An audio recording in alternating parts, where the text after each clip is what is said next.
Muito bom estar de volta com vocês, depois de um tempo distante da comunidade, na semana passada ainda com um visitante. Mas é bom voltar para os púlpitos em dias tão felizes para a nossa nação, não é verdade? Se você não tem acompanhado a Copa, tem alguma coisa errada com você. Nós gastamos o nosso tempo, nós investimos o nosso dinheiro, porque nós queremos assistir esses jogos, nós saímos mais cedo do trabalho, tem aqueles que vão dar um migué para sair do trabalho. Um primo meu me mandou uma mensagem essa semana dizendo mais ou menos assim: meu chefe não deixou eu sair para assistir o jogo e eu pedi demissão, porque a Copa é a cada 4 anos, a oportunidade de emprego a gente vai encontrar todo mês tem uma nova.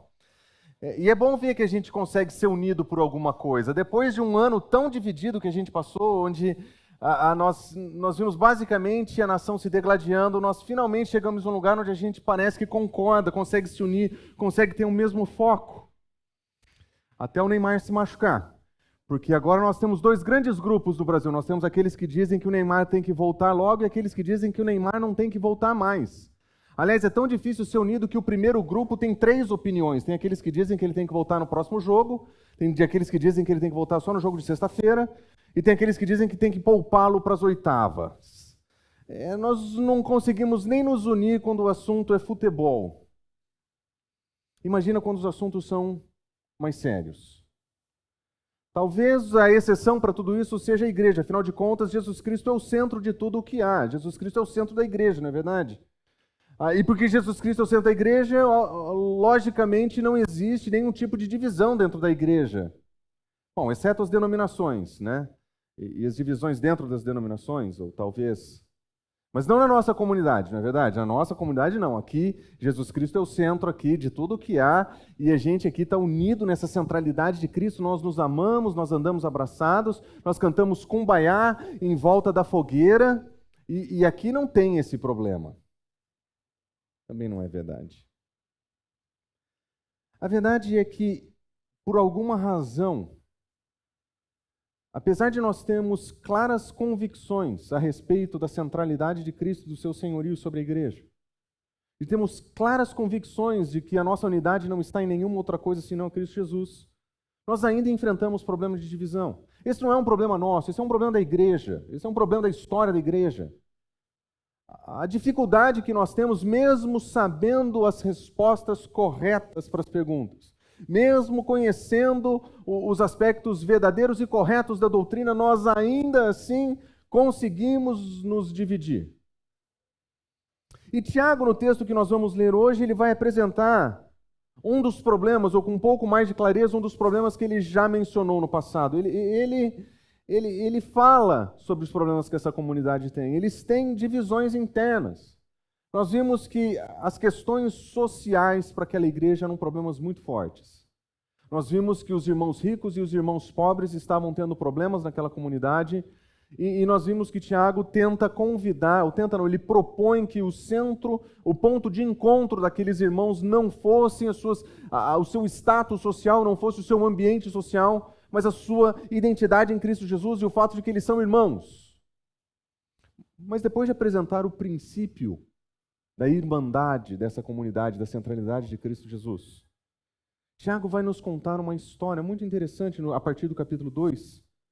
E nessa história que ele vai nos apresentar, nós vamos identificar 3 problemas que nós precisamos evitar. E os 3 problemas que nós precisamos evitar são, primeiro, um problema de fé. Existia naquela igreja um problema principal chamado um problema de fé. Começava na base, mas esse problema de fé gerava um problema de comportamento.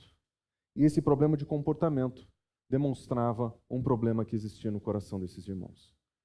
E esses 3 problemas que nós identificamos nesse texto são problemas que nós temos na nossa comunidade. Nós também corremos o risco de passar por todos esses problemas e enfrentarmos todas essas dificuldades. E de uma maneira muito negativa, nós corremos o risco de divisão.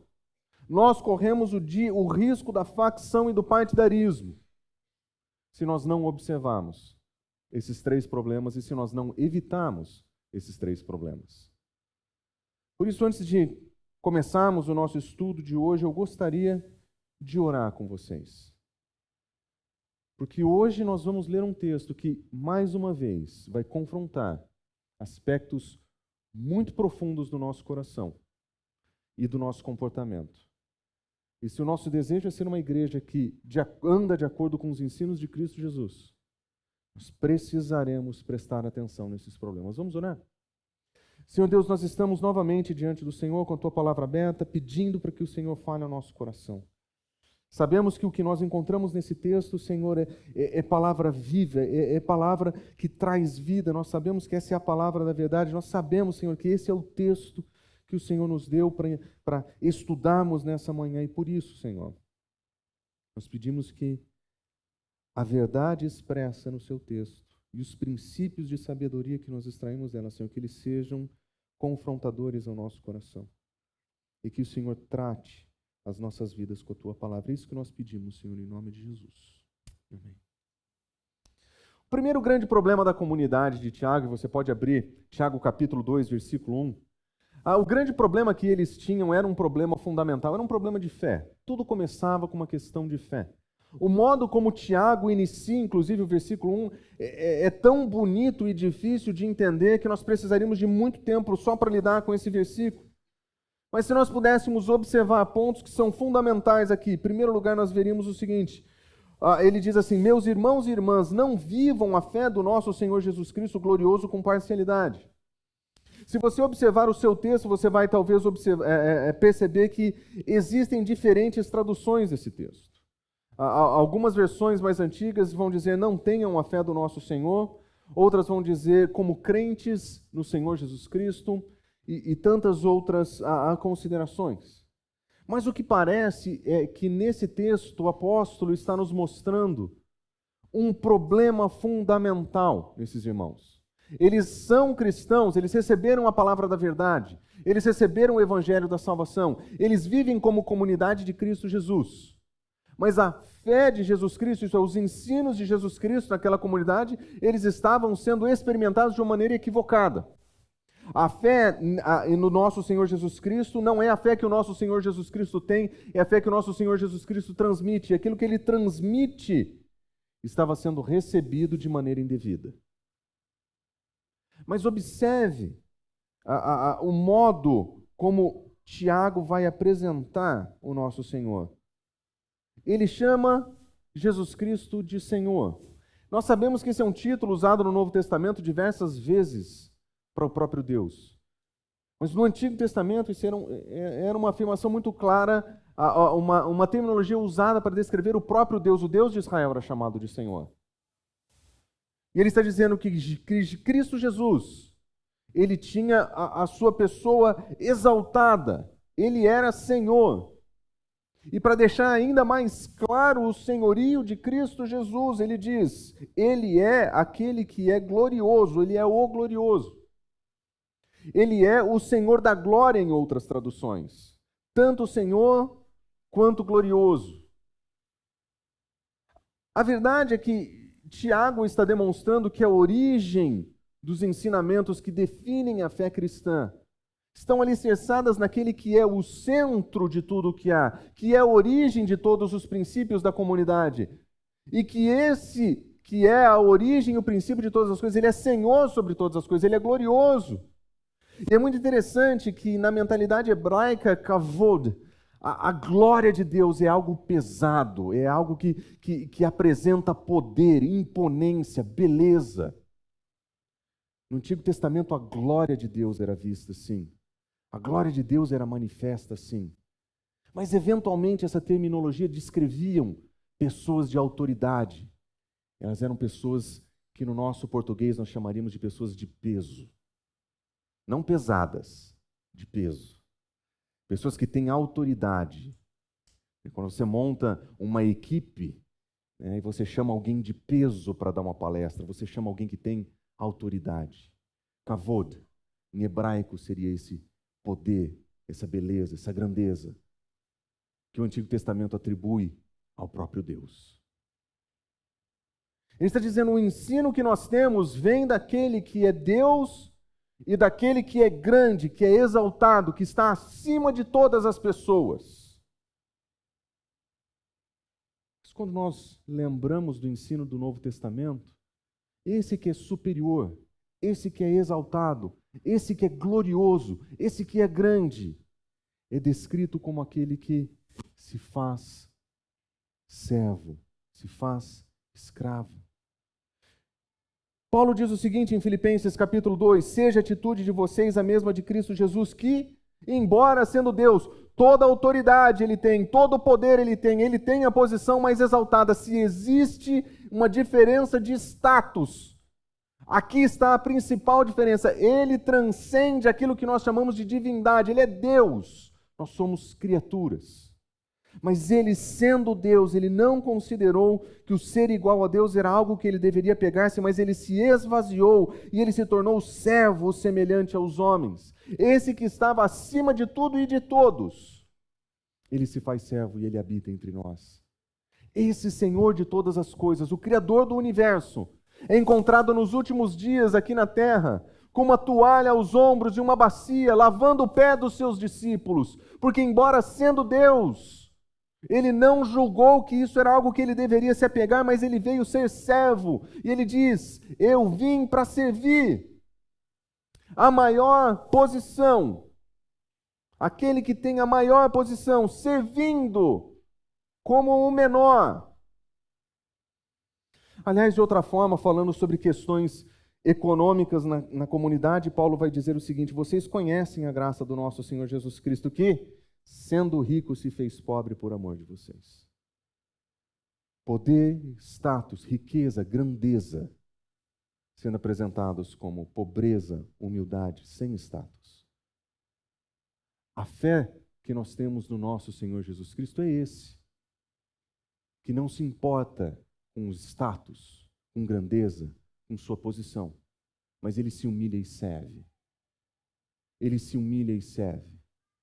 Embora pudesse ser chamado de rico, ele se faz pobre para nos receber. E é essa a fé do nosso Senhor Jesus Cristo, o glorioso, que eles estão vivendo com parcialidade. Viver com parcialidade, esse ensino de Cristo Jesus, significa ter um engano profundo sobre a verdade do Evangelho. E existe um engano profundo sobre a pessoa de Cristo Jesus, o centro da nossa fé. Eles conseguiam entender Cristo Jesus como Senhor, conseguiam entendê-lo como glorioso, mas não conseguiam relacionar isso com as suas próprias vidas. Existia uma desconexão profunda entre o que eles afirmavam a respeito do centro da sua fé e aquilo que eles faziam como representantes de Cristo Jesus nesse mundo. Eles diziam, Cristo pode ser Deus e servo, mas nós seremos senhores. Eles entendiam que tinham que tratar pessoas com parcialidade, favorecendo o rico e menosprezando o pobre, como nós veremos à frente. Eles faziam diferença entre pessoas, eles eram discriminadores. Uma violação do ensino de Cristo Jesus.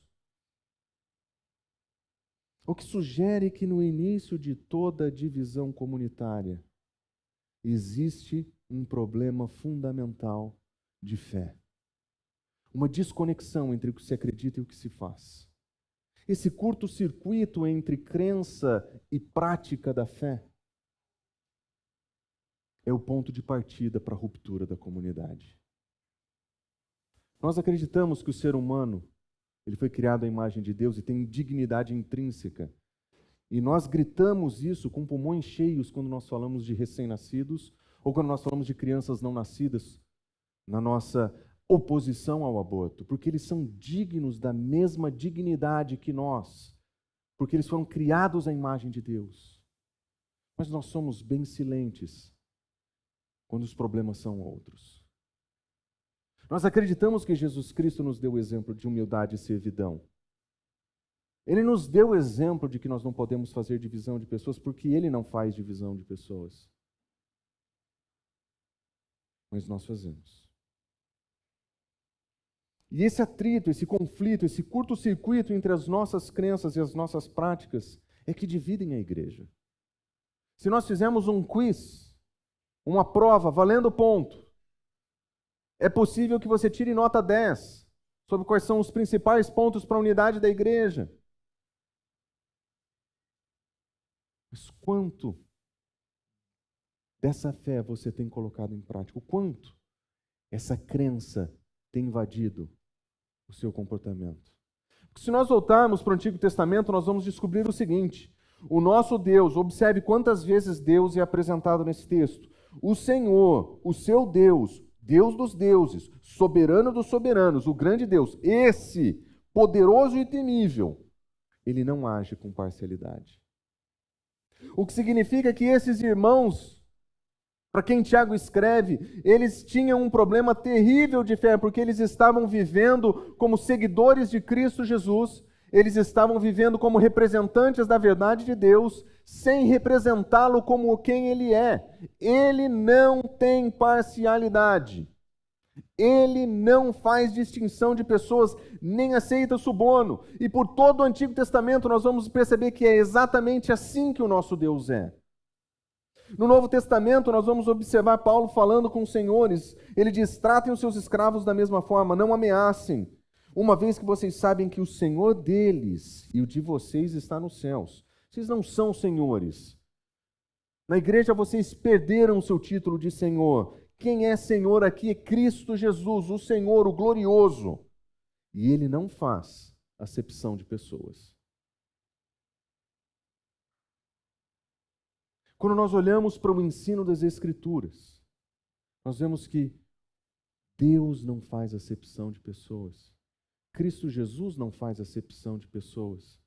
Ele não separa, ele não faz diferença, ele não trata com parcialidade. É por isso que nas Escrituras nós encontramos princípios como: não cometam injustiça num julgamento, não favoreçam os pobres, nem procurem agradar os grandes, mas julguem o seu próximo com justiça. Ou como Jesus nos ensina: não julguem, para que vocês não sejam julgados, pois da mesma forma que vocês julgarem, vocês serão julgados. E a medida que usarem, também será usada para medir vocês. A parcialidade é estabelecer um julgamento a partir daquilo que é visível, daquilo que é externo. E nós sabemos que Deus conhece o nosso coração. Tratar com parcialidade é fazer diferença entre pessoas por diferentes razões. Nós vimos a igreja se dividindo entre pessoas por causa de questões políticas. Mas vamos olhar para a nossa comunidade. Como é que a nossa comunidade tem falhado nesse assunto? Nós temos dividido pessoas por status social? Será que nós temos dividido pessoas por questões educacionais? Por questões regionais? Por questões de procedência e origem?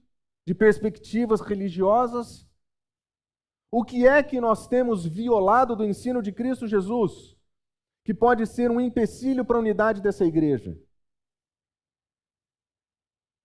Porque nós não podemos viver a fé do nosso Senhor Jesus Cristo glorioso com parcialidade. Se nós somos seguidores de Cristo Jesus, aquele que não faz divisão de pessoas, nós não podemos fazer. E me entenda bem aqui. É normal termos afinidades com pessoas. É normal termos proximidade com algumas pessoas, das muitas pessoas que compõem a comunidade. Isso está tudo bem. O que o texto está falando é quando nós excluímos pessoas baseado em critérios externos. Quando nós separamos pessoas por critérios externos e equivocados. Algo que o nosso Senhor jamais faria. Nós temos que nos separar daqueles que querem viver em pecado de maneira rebelde? Sim. A Escritura chama isso de disciplina. Mas nós não devemos criar divisões e fazer distinções e tratar com parcialidade ninguém na comunidade, se nós somos seguidores de Cristo Jesus. Nós não podemos fazer com que a fé que nos foi outorgada seja destruída pelo nosso comportamento. Porque toda divisão da comunidade nasce de um problema de fé. Nasce dessa ruptura entre crença e comportamento. Mas o grande problema é que, quando o problema de fé aparece, e ele nasce quietinho no nosso coração, ele se desenvolve muitas vezes quietinho, mas ele se manifesta em um problema externo de comportamento. Quando nós olhamos atos de divisão dentro da igreja, e separação e segmentação da comunidade, nós estamos olhando para problemas de comportamento, mas não foi ali que o problema começou. O problema começou muito antes no coração desse indivíduo, quando ele permitiu que a verdade de Cristo Jesus fosse diluída pelas suas preferências pessoais, quando ele permitiu que o ensino de Cristo Jesus fosse distorcido por suas preferências pessoais, e quando ele criou barreiras para dividir a si mesmo de outros irmãos da sua própria comunidade. E para explicar como isso acontece, Tiago conta uma história. Uma história que talvez não seja muito comum para nós. Talvez nós contaríamos uma outra história, mas vamos observar o que é que ele diz. Ele diz: suponham que na sinagoga de vocês entre um homem com anel de ouros e roupas finas, e também entre um pobre com roupas velhas e sujas. O que está acontecendo aqui? Isso que era um problema da recepção da sinagoga? Ninguém sabia como receber pessoas? Será que a Camila não estava lá para fazer um meio de campo para ajudar essas pessoas a chegarem ali? O problema é que eles estavam entrando na comunidade. Qual era o problema aqui? Tiago, ele usa expressões como anel de ouro e roupas finas. Se você olha em outros documentos, você vai perceber que, geralmente, pessoas das altas cortes usavam, eles são descritos assim. Com anel de ouro nos dedos, é sinal de autoridade, realeza. Muitas vezes anéis eram usados como selos para selar suas cartas. Roupas finas descreviam pessoas que viviam talvez ali no mais alto status daquela sociedade. Para nós, pessoa com anel no dedo e de roupas finas, podia ser o Lucas entrando, ele é casado, tem sempre arrumadinho, engomadinho, mas não é isso que o texto está falando. O texto está falando de alguém que muito provavelmente tem poder e autoridade. Alguém que pertence ao alto escalão da sociedade. Pessoas que representariam, alguém que representaria pessoas com poder de opressão. Mas a segunda pessoa quem é? É o pobre com roupas velhas e sujas. E cá entre nós, no mundo antigo, se você não está andando com ouros e roupas finas, você está andando com roupas velhas e sujas.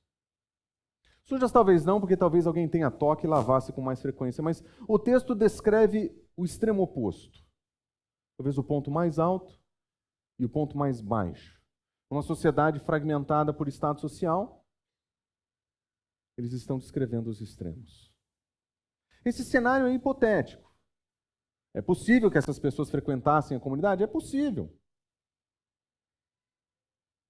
Mas parece que tem um problema maior acontecendo aqui. Mas observe, se vocês derem atenção especial ao homem que está vestido com roupas finas e disserem, aqui está o seu lugar, um lugar apropriado para o Senhor, mas disserem ao pobre, você fica de pé ali, sente-se no chão, junto ao estrado onde eu ponho os meus pés.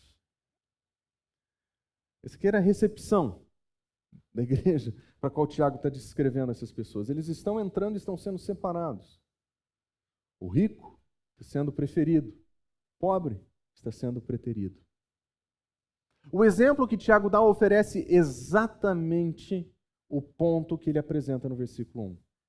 O princípio teológico de Jesus Cristo sendo Deus, ele se faz servo, de que sendo rico ele se faz pobre, e por isso ele não trata ninguém com parcialidade.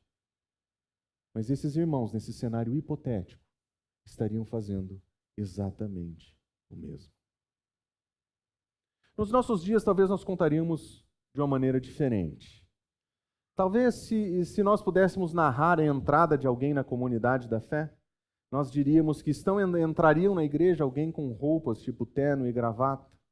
Entraria alguém com a camiseta do Flamengo, para a gente usar bem os extremos. Mas você pegasse esse homem de terno e gravata e colocasse ele nas cadeiras especiais separadas para os santos que ficam aqui. Você lembra dessa igreja? Onde os ungidos tinham cadeiras separadas na frente, separado do povo? Onde eles ficavam nos seus assentos de honra? E nós pegássemos os outros e colocássemos em qualquer lugar, talvez no fundo? Talvez esse exemplo fosse um pouquinho mais perto da gente. Mas se nós fizéssemos isso, Tiago nos pergunta, nós não estaríamos fazendo distinção entre vocês e separando as pessoas? E se tornando juízes movidos por maus pensamentos? Se nós não estivéssemos fazendo isso, será que nós não estaríamos fazendo diferença entre as pessoas que estão com a gente e as pessoas que nós gostaríamos que estivessem? Se nós estivéssemos preferindo pessoas que têm dinheiro porque eles vão dar maior dízimo, nós estamos preferindo aqueles que são ricos porque eles têm maior contribuição, que nós estamos favorecendo a vida daqueles que têm recursos porque eles vão ajudar mais na comunidade? Será que o pastor, movido por ganância, recebe melhor essas pessoas porque assim o seu salário aumenta? Se nós estamos fazendo isso, nós não somos juízes de motivos ruins, nós não somos movidos por pensamentos maus. Se esse comportamento de favorecer um e desprezar o outro acontece dentro da comunidade, nós somos juízes que avaliam por critérios equivocados, por egoísmo, por preferência. Mas esse cenário hipotético de Tiago representa exatamente o ensino real de Jesus. Ele diz o seguinte: ai de vocês, fariseus, porque vocês amam os lugares de honra na sinagoga. Você lembra como Tiago começa? Quando entrarem na sua sinagoga pessoas de roupas finas. Fariseus e os lugares de honra. Eles amam os lugares de honra. Aliás, acho que esse era um problema tão sério para o mundo antigo que Jesus tem que ensinar as pessoas, quando alguém convidar você para um banquete de casamento, não ocupe o lugar de honra. Não procure sentar no lugar das pessoas importantes. Jesus vai falar sobre o incômodo de você ter que ser retirado do lugar errado onde você está. Mas essa busca por lugar de honra, por preferência, por posição, por autoridade, nós vemos isso acontecendo. A gente vê isso no estacionamento da igreja, a vaga do pastor. Nós vemos isso no modo como as igrejas tratam os seus líderes, como se eles fossem pessoas inerrantes, fossem profetas, o santo, que ninguém pode tocar. Eles oferecem a honra. Alguém estava me descrevendo essa semana, algumas semanas atrás, sobre ter ido a uma festa onde tinha um pastor. E assim que o pastor levantava, as mulheres, o pastor levantou. Aí a hora que ele ia sentar, pega uma cadeira para o pastor. Parece que ele não pode pertencer à comunidade, ele tem que ser servido, favorecido. E trata-se melhor aos que sentam no lugar de honra, que se assentam no lugar de honra, do que aqueles que não têm glória nenhuma. Onde nós vemos isso acontecendo nas nossas igrejas? Foi uma conferência, não pouco tempo atrás. E nós vemos um evento sensacional realizado. Mas na hora de fazer os agradecimentos, quem são as pessoas agradecidas? São as pessoas que investiram muito dinheiro naquele evento. Queremos agradecer fulano pela contribuição, fulano pela contribuição, salva de palmas para o fulano que contribuiu tanto para a igreja. E as pessoas que estão limpando? As pessoas que estão carregando? As pessoas que não contribuíram nada, mas trouxeram tudo que tinham? Nós não estamos fazendo diferença entre as pessoas e causando divisão na comunidade? Claro que estamos.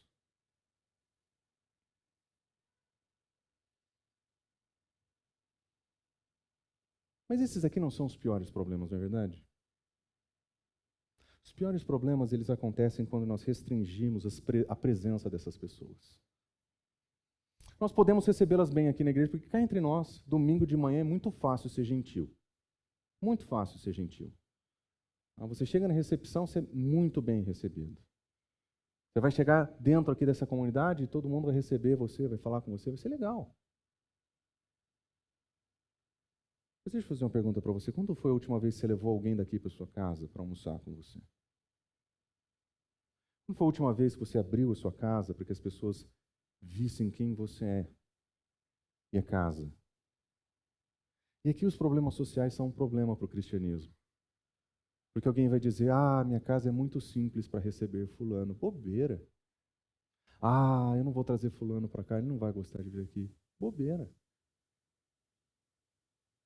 As pessoas que mais acreditam que a igreja é uma igreja fechada, não aberta a relacionamentos, são pessoas que não abrem suas casas. São pessoas que fazem da sua casa um lugar hermético, onde ninguém pode entrar.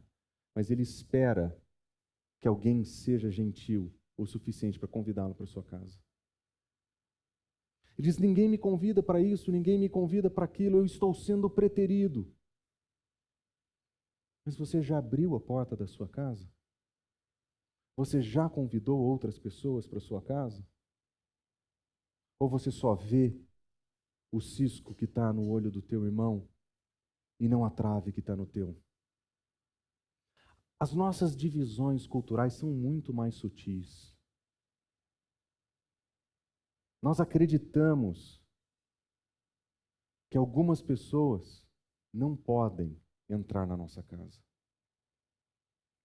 E é aqui que o problema da fé encontra o problema do comportamento. Existe uma crença no seu coração que não é compatível com o modo que você vive. E eu sinto dizer, você faz divisão entre os irmãos. Não interessa se são questões sociais, culturais, geográficas.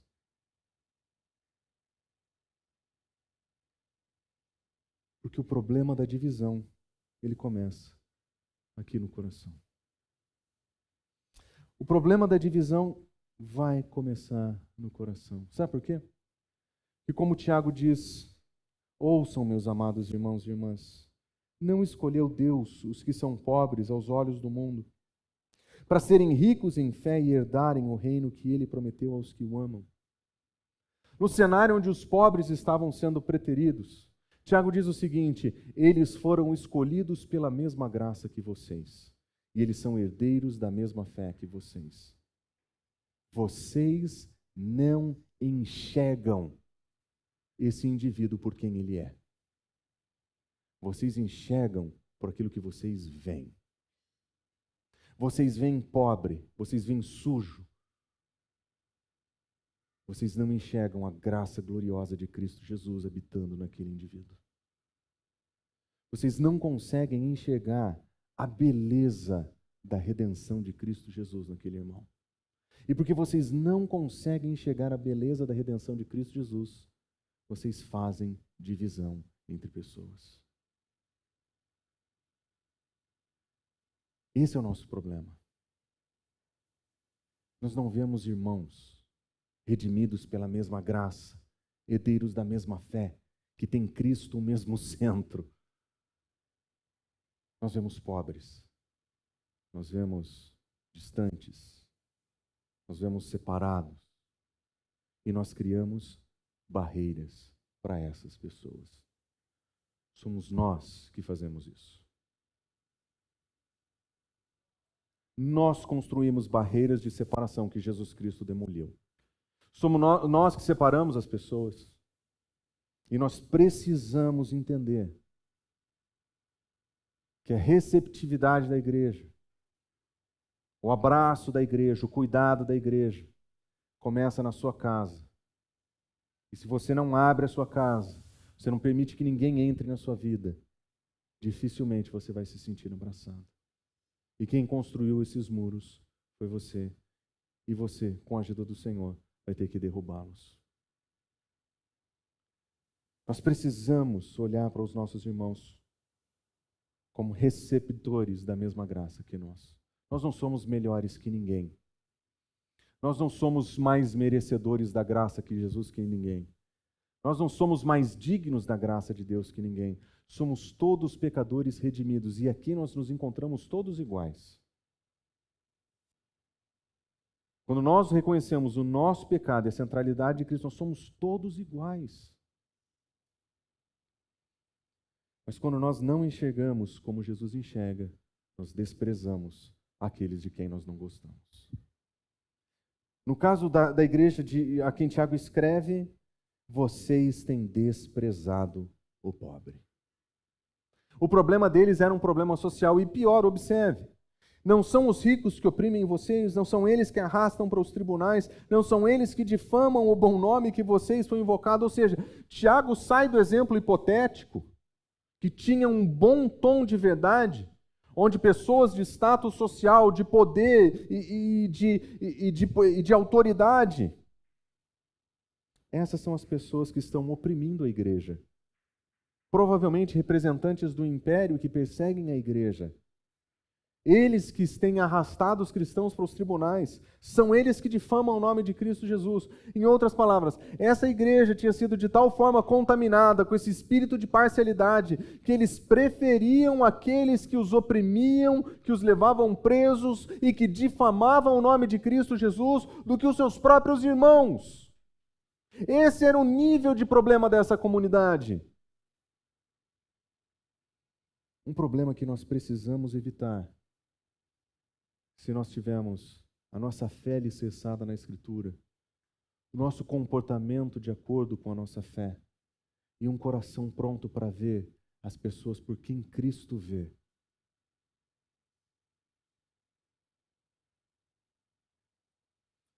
É por isso que, se nós quisermos ser uma igreja que vive de maneira unida, nós vamos precisar evitar 3 problemas fundamentais. O problema da fé, uma crença correta. O problema de um comportamento que seja coerente com essa fé e não em separação e curto-circuito.